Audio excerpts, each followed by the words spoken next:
I'm Ollie from Jaguar Machinery, and now I'm going to introduce the full automatic filling and capping machine.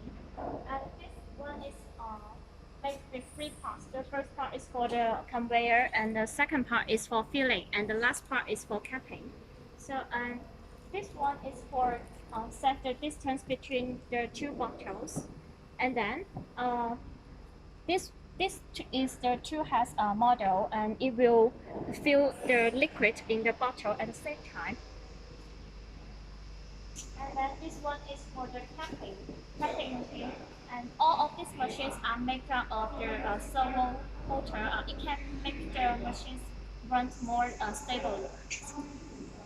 We can customize the machine according to your bottle size, and also you can set up the filling quantity of